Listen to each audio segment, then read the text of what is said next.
Bismillahirrahmanirrahim. Assalamu alaikum. कैसे हैं सब? So once again, I'm with ninth biology, and my today's topic is significance of meiosis. Unit number 5. I welcome you all in my channel and in my today's video as well. And focusing once again on FBI, SE, and PLD publishers, the book mentioned in the main page. So today's topic is significance of meiosis. Will be a great deal of heat. Okay. So before starting the topic, we should review a brief review of. We should have a brief review of a meiosis first of all. So meiosis is actually, I'm taking an example of human being. It's a cell of a human being containing 46 chromosomes, and it's a diploid cell. What is the meaning of a diploid cell? What is the meaning of a diploid cell? Diploid cell is a cell that have two sets of chromosomes. Now, what is the meaning of two sets?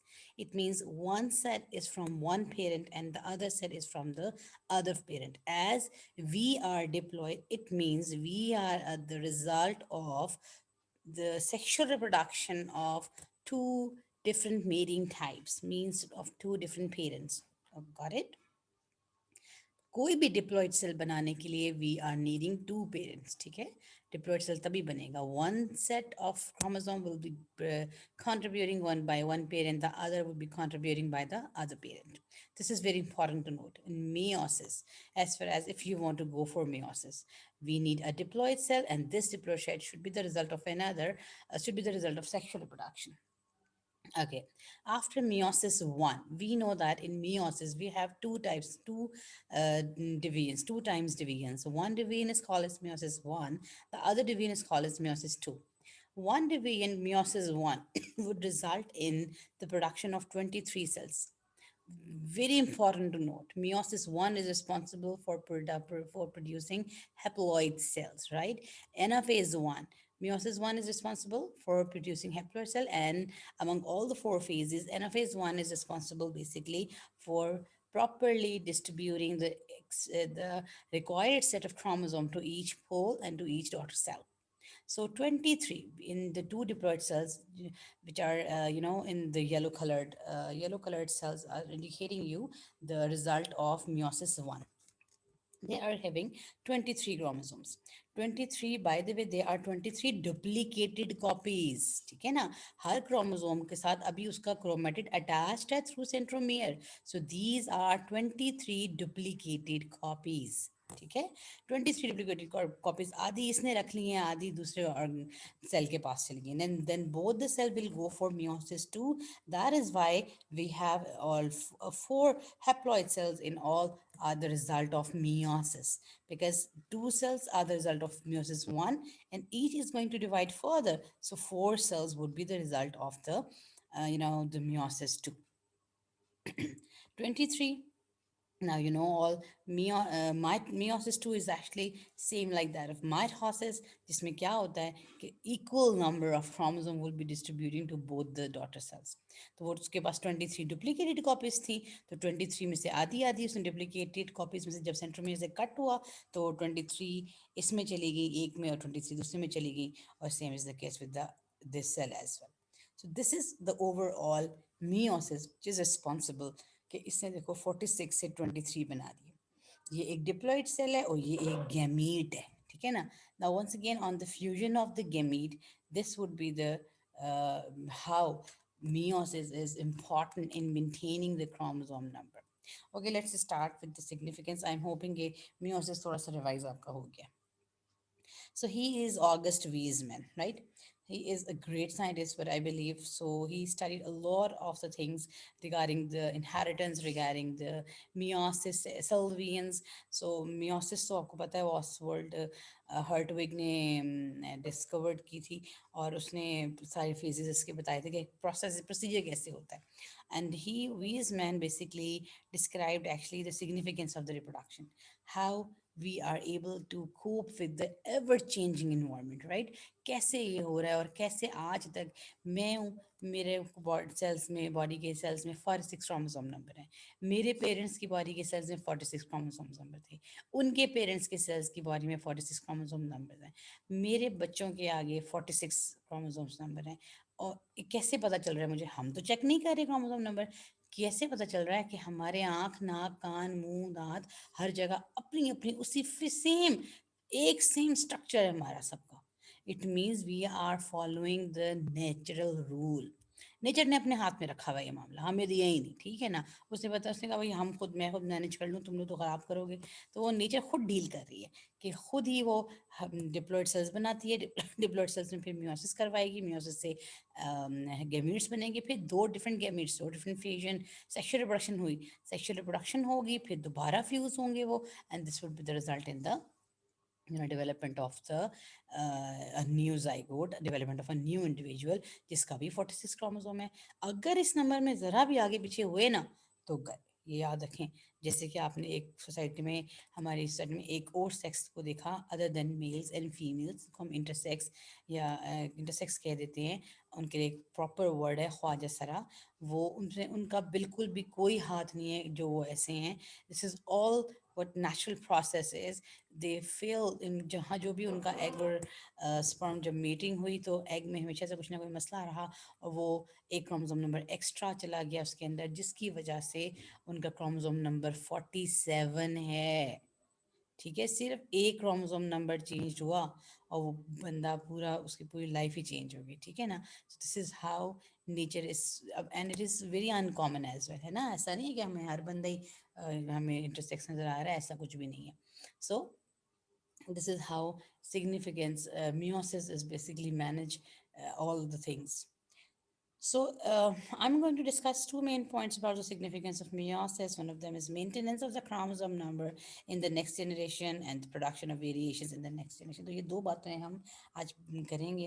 तो सबसे पहले देखते हैं कि अगर आपने chromosome number maintain करना चाह रहे हो, अगर आप कर, तो जाहिर बात है आप नेक्स्ट जनरेशन की बात कर रहे हो, तो obviously we are just concerning with the sexual reproduction. ठीक है ना? हम सेक्शुअल रिप्रोडक्शन के साथ कंसर्न हैं, वहाँ पर हमें मियोसिस हेल्प करेगी, क्योंकि मियोसिस तो होती ही सिर्फ डिप्लॉइड सेल में है। ठीक है ना? वो ऑर्गेनिज्म जो ए सेक्शुअल रिप्रोड्यूस कर सकता है वो शायद हैप्लॉइड होता होगा, ज़्यादातर हैप्लॉइड रहता है वो। ठीक है ना? वो तो ए सेक्शुअल रिप्रोडक्शन कर सकता है। तो जब भी, और अगर वो सेक्शुअल रिप्रोडक्शन करना चाहता होगा तो वंस अगेन सेक्शुअल रिप्रोडक्शन में दो बातें हैं। एक ये कि आपके दोनों मेटिंग पार्टनर्स एक साथ एक ही टाइम पे अवेलेबल हों। दूसरा, a lot of energy is needed for this process. इसीलिए लोअर ऑर्गेनिज्म में ज़्यादातर ए सेक्शुअल रिप्रोडक्शन होती है, क्योंकि एक तो दोनों सेक्सेस का एक टाइम पे एक जगह पे होना थोड़ा सा इम्पॉसिबल होता है उनके लिए, या इट इज़ नॉट ईजी, ये नहीं कह सकते इम्पॉसिबल, क्योंकि उनके अंदर भी वेरिएशंस तो आती हैं। सेक्शुअल प्रोडक्शन उनके लिए थोड़ी सी डिफिकल्ट ज़रूर है। हाँ, ये बेसिकली वो तब कर लेते हैं जब उनको लगता है कि अब उनकी बॉडी ख़त्म होने वाली है या उनकी डेथ होने वाली है या इन्वायरमेंट बहुत हार्श हो गया है, तो वो तब उस टाइम पे ये कर लेते हैं कि ज़रा अंडर स्ट्रेस कंडीशन में सेक्शुअल रिप्रोडक्शन की तरफ जाने की कोशिश करते हैं, ताकि वैरायटी प्रोड्यूस हो जाए और इस जो भी चेंजेस आए हैं इसके साथ उनके जो नेक्स्ट ग्रुप है वो अच्छी तरह से कोप अप कर सके। एनीवेज, आगे चलते हैं।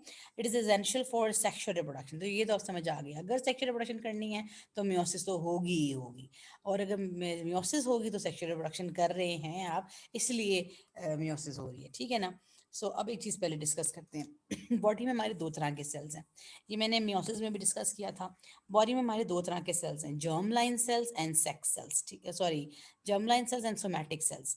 Somatic cells are called as vegetative cells and germ line cells are basically sex cells, वो सेल्स जिनमें मियोसिस हो सकती है। हमारी पूरी बॉडी डिप्लॉयड है। अच्छा, आँख, नाक, कान, nails, skin, muscles, bones, internal structures, cells of the kidney, cells of the lung, cells of the stomach, सब के सब are somatic cells, although they are diploid, but this is very impossible for them to do meiosis. ठीक है?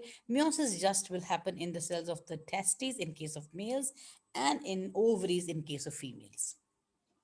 Ovaries में होती हैं females की body में, और टेस्टिस में होती हैं मेल्स की बॉडी में। ये बात तो समझ लो पहले, सबसे इंपॉर्टेंट बात। ठीक है ना? इन दो पार्ट्स में ही होंगी, ओवर बॉडी के किसी में नहीं। सिर्फ वो जर्म लाइन सेल्स, वो डिप्लॉयड सेल ऐसे हैं जिनमें मियोसिस पॉसिबल है। ठीक हो गया? देन मियोसिस के रिजल्ट में जो मेल्स हैं वो उनकी बॉडी में स्पर्म्स प्रोड्यूस होंगे, और जो फीमेल्स हैं उनकी बॉडी में एग्स प्रोड्यूस होंगे। यहाँ तक किसी को कोई कन्फ्यूजन है? स्टेटमेंट में क्या लिखा हुआ था? In human diploid gamete mother cells or germline cells. So diploid gamete mother cells, male के केस में gamete mother cells are present in the testes, female के केस में gamete mother cells are present in the ovaries. they undergo meiosis. Only these cells can undergo meiosis, हैं, right? So to produce haploid gametes. Testes के cells 2n diploid थे, meiosis हुई, haploid हो गए, एक cell से चार बने, चार स्पर्म्स चार एग्स, ठीक हो गया ना। यहाँ तक थोड़ी सी कन्फ्यूजन हमारी दूर हो रही है। एक बार फिर से देख लो, meiosis chromosome number must be reduce, अगर मियोसिस है तो वो रिड्यूस तो करेगा ही करेगा। डिप्लॉइड को हैप्लॉइड बना देगा, 2n को n बना देगा। ह्यूमन बीइंग के केस में 46 को 23 बना देगा, गेमीट्स बनाएगा। फर्टिलाइजेशन के रिजल्ट में number of chromosome will restore, अगर फर्टिलाइजेशन हो गई तो क्रोमोसोम नंबर विल रीस्टोर, ठीक है ना। फिर डिप्लॉइड सेल्स और हैप्लॉइड सेल्स की थोड़ी सी कहानियाँ डिस्कस हुई हुई है।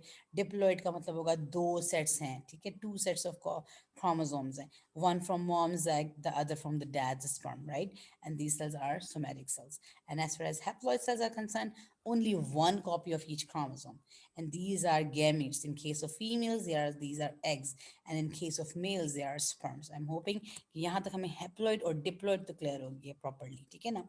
So अब हम क्या चेक करें कि क्रोमोसोम नंबर हमें कैसे हेल्प करता है।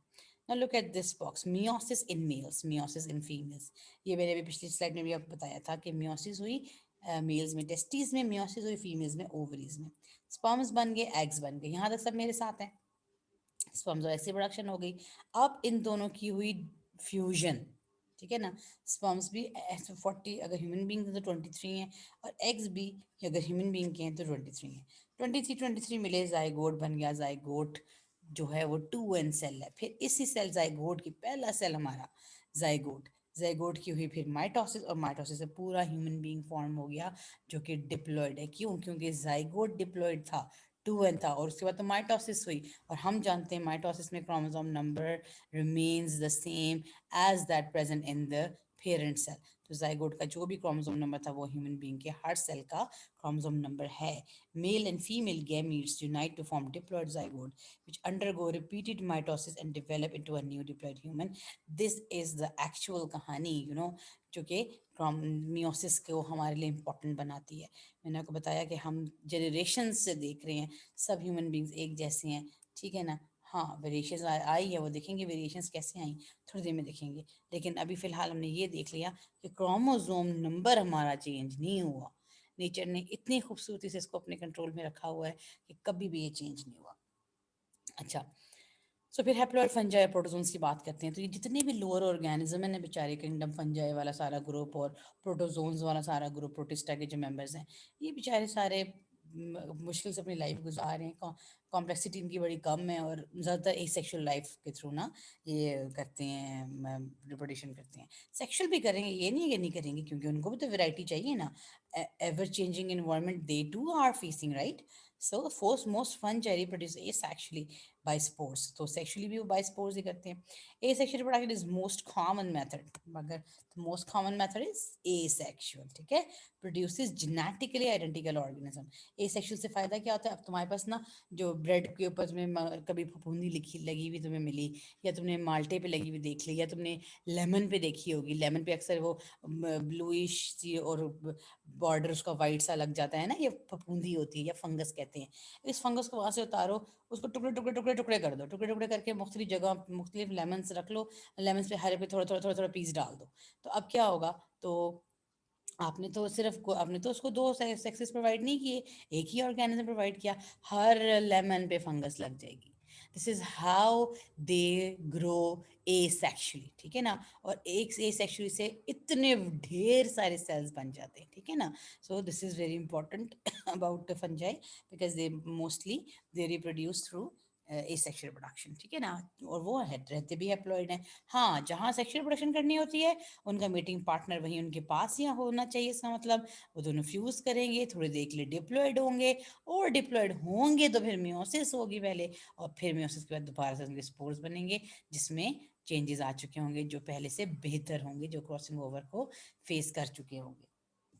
अच्छा, basically fungi reproduce sexually when conditions are poor and nutrients scarce. देखा ना, वो मैं बताई थी ना वो कि वो तब करता है सेक्सुअल प्रोडक्शन जब वो कहता है कि यार इन सिचुएशंस में गुजारा करना ज़रा मुश्किल है मेरा, मैं मर ना जाऊँ, तो मैं एक दफ़ा सेक्सुअल प्रोडक्शन कर लूँ।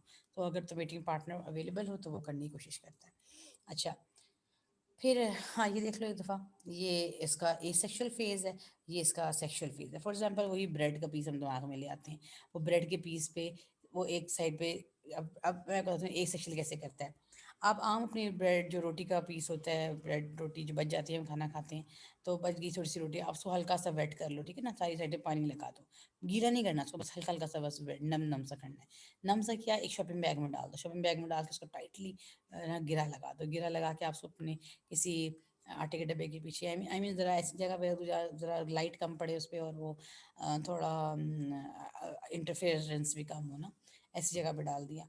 और आपने 24 आवर्स 48 आवर्स तक के बाद निकाल के देखा, आप देखोगे इस रोटी को फंगस लगी हुई होगी, आपको नज़र आ रही होगी, राइसोपस लग जाती है, ब्लैक सा कुछ आपको लाइंस लाइंस नजर आएंगी।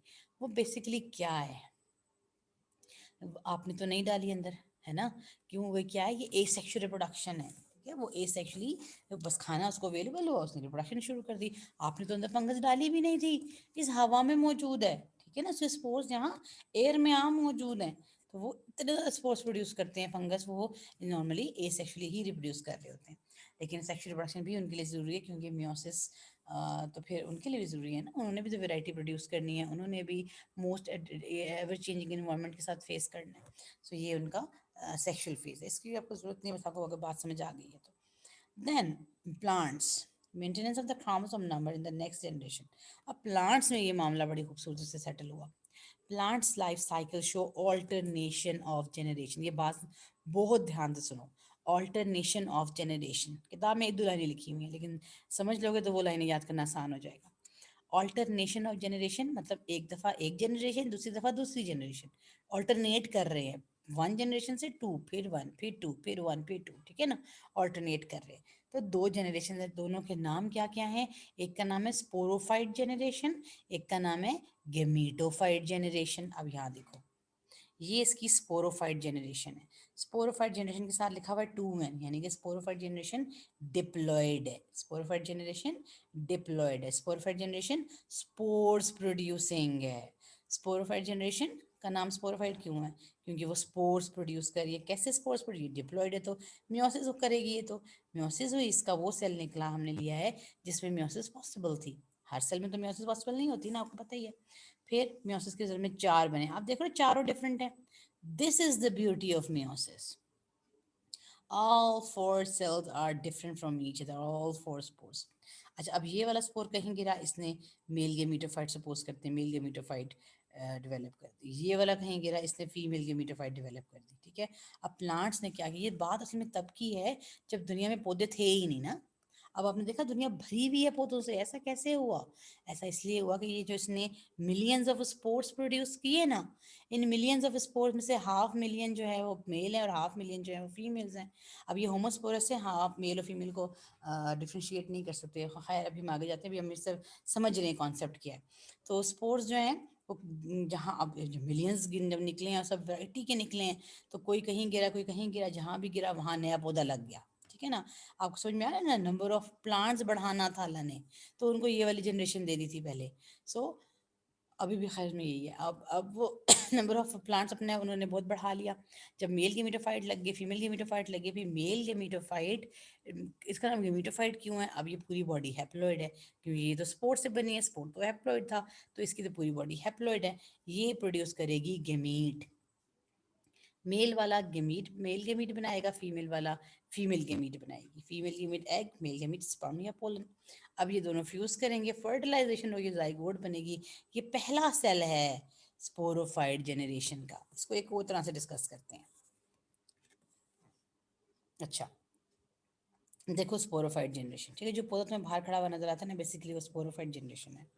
अच्छा, अब ये स्पोरोफाइट जनरेशन स्पोर्स प्रोड्यूस करती है, स्पोरोफाइट जनरेशन डिप्लॉयड होती है। अब ये बातें याद कर लो, sporophyte generation diploid spore producing, ठीक है, sporophyte generation diploid spore producing.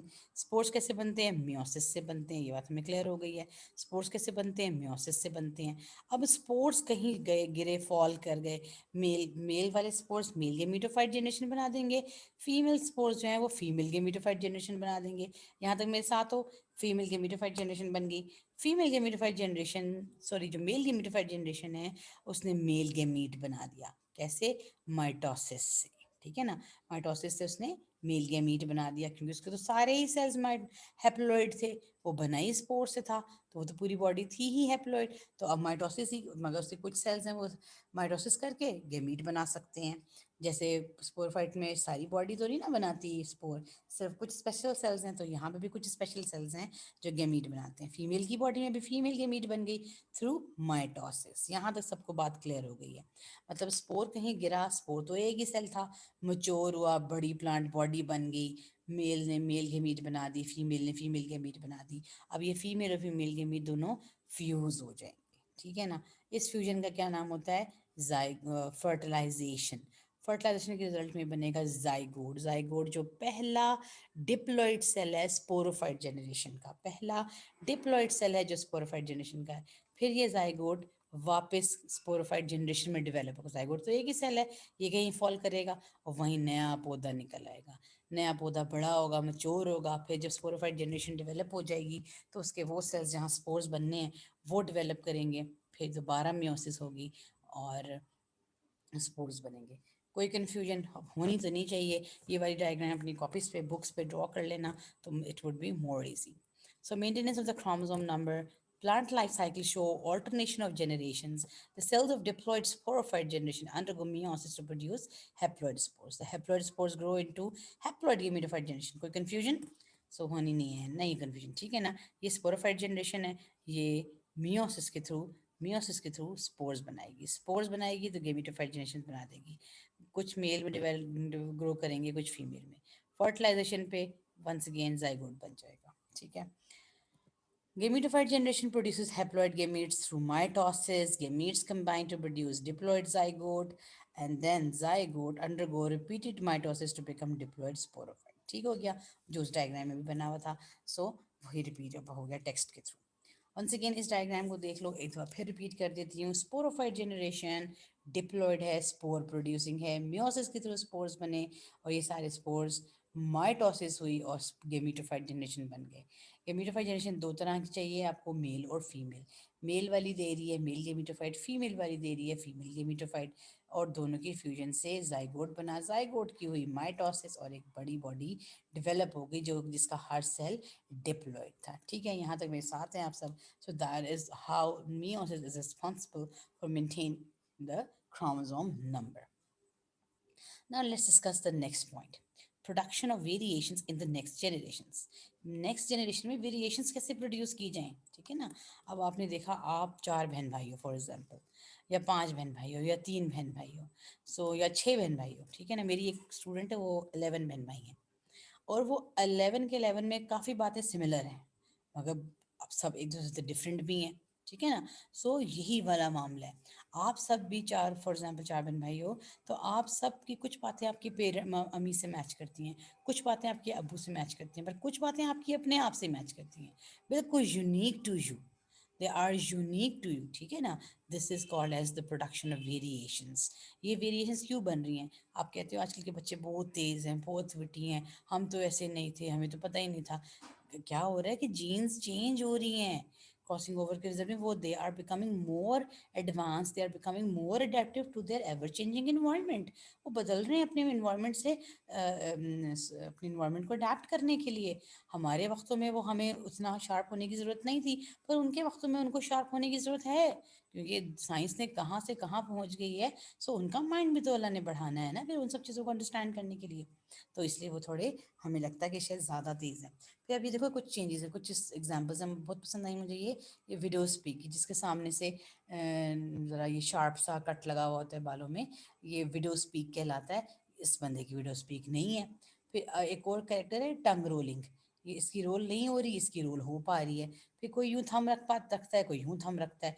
फिर ये सेकंड टो, फुट की सेकंड टो जो है, किसी की लॉन्ग होती है, किसी की लॉन्ग नहीं होती है। हाथों में किसी की स्ट्रेट फिंगर्स हैं और किसी की क्रूव्ड हैं।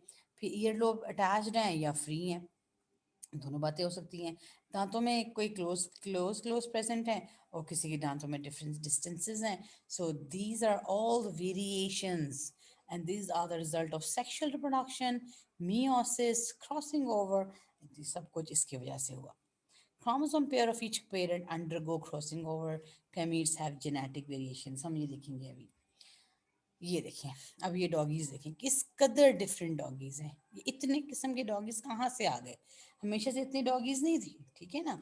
ये क्या हो रहा है, ये चेंजेस होते जा रहे हैं, होते जा रहे हैं, मियोसिस होती जा रही है। इतने ज़्यादा, हमेशा चार बनते हैं, चार में से कोई एक मेट करता है, तो वो हमेशा एक तो नहीं करता ना, डिफरेंट डिफरेंट करते रहते हैं, जिसकी वजह से डिफरेंट डिफरेंट रिजल्ट्स आते हैं। Genetic makeup of zygote is different from both parents. मैंने बताया ना, जाइगोट का जो होता है, दोनों पेरेंट्स से डिफरेंट। जैसे मैं आप लोगों को बता रही हूँ कि आपके कुछ फीचर्स आपके पेरेंट्स से मैच करते होंगे, पर कुछ फीचर्स आपके आपके पेरेंट्स से डिफरेंट हैं। इट मीन्स कि you are not similar to your parents. And beneficial variation, और जब बहुत सी अच्छी चेंजेस एक बंदे में एक्यूमुलेट हो जाती हैं या किसी जनरेशन में एक्यूमुलेट हो जाती हैं, तो वो जनरेशन मोर सक्सेसफुल हो जाती है। जैसे इस वक्त ह्यूमन बीइंग की पॉपुलेशन बहुत तेज़ी से इंक्रीज कर रही है। क्यों? क्योंकि बहुत फेवरेबल कंडीशंस हैं, और वो ज़बरदस्त फूड अवेलेबल है, एयर अवेलेबल है, ऑक्सीजन अवेलेबल है, हर चीज़ उन्हें अवेलेबल है, तो इस वजह से वो बहुत तेज़ी से फ्लरिश कर रहे हैं। ओके, क्रॉसिंग ओवर थोड़ा सा बताना चाहती कि crossing over how it facilitate the variations, ठीक है। अब तुम लोगों को याद आ रहा है, ये वाला प्रोफेज वन है हमारा, ठीक है। प्रोफेज वन में एस फेज हो चुकी है, सेंट्रोमियर हमें अटैच नजर आ रहा है, ये एक होमोलॉगस क्रोमोसोम है, ये दूसरा है, ये होमोलॉगस पेयर ऑफ क्रोमोसोम है। अच्छा, ये मैंने बात बताई हुई है आप लोगों को कि उसमें जीन सेम होती है, जीन टाइप सेम होती है, और जीन की पोजिशन भी सेम होती है। फॉर एग्जाम्पल हम डिस्कस कर लेते हैं, ए जीन इंटेलिजेंस की है, बी जीन,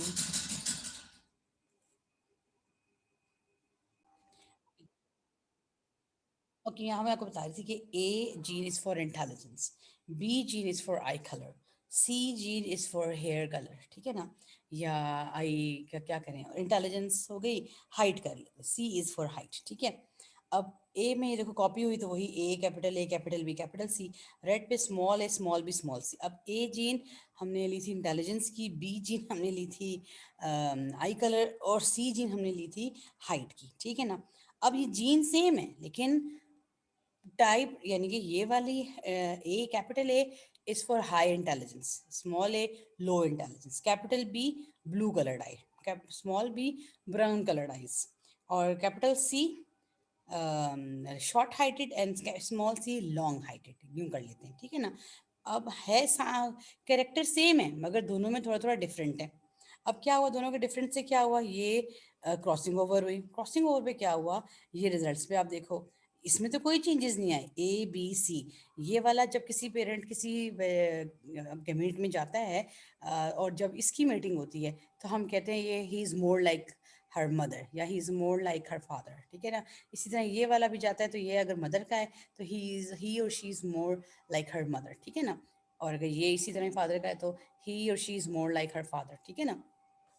लेकिन अब ये वाला जो होता है, ये वाला और ये वाला, इन दोनों में डिफरेंसेस हैं। अब इसकी हाइट और इंटेलिजेंस तो वैसे ही है कि जैसे किसी की, लेकिन इसमें ये चीज़ चेंजेस आ गई हैं, इंटेलिजेंस इसकी ये हो गई है और इसकी इंटेलिजेंस ऐसी हो गई है। This is what is called as crossing over.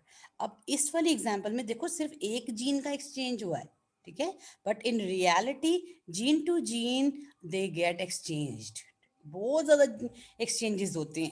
तो जो दरमियान वाले दो आते हैं जिनमें क्रॉसिंग ओवर होती है, वो बिल्कुल ही चेंज होते हैं। आप कुछ नोटिस करते हो ना कि यार ये तो हमारा भाई नहीं लगता, या ये तो हमारी बहन ही नहीं लगती। This is because of the genetic variations, कि वो इतनी डिफरेंट कॉम्बिनेशन के अंदर जा चुका होता है।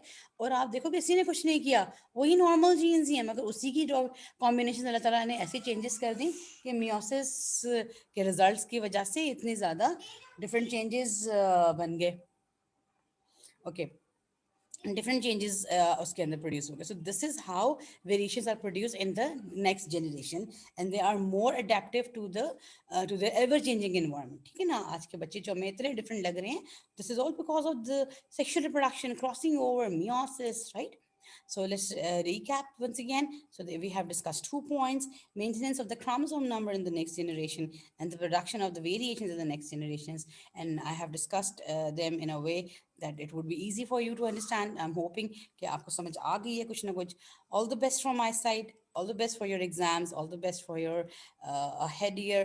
And इस कोरोना से भी अल्लाह ताला हमें सबको बचाए और हमें ज़्यादा अच्छी तरह से अल्लाह करे कुछ समझ आए. अगर आपको कुछ समझ नहीं आता, आप मुझे कमेंट्स में बताएं, मुझे फीडबैक दें, इम्प्रूव करें इन वीडियोस को. और we will meet again in the next lecture. Up till then अपना बहुत सारा ख्याल रखें. अल्लाह हाफ़िज़.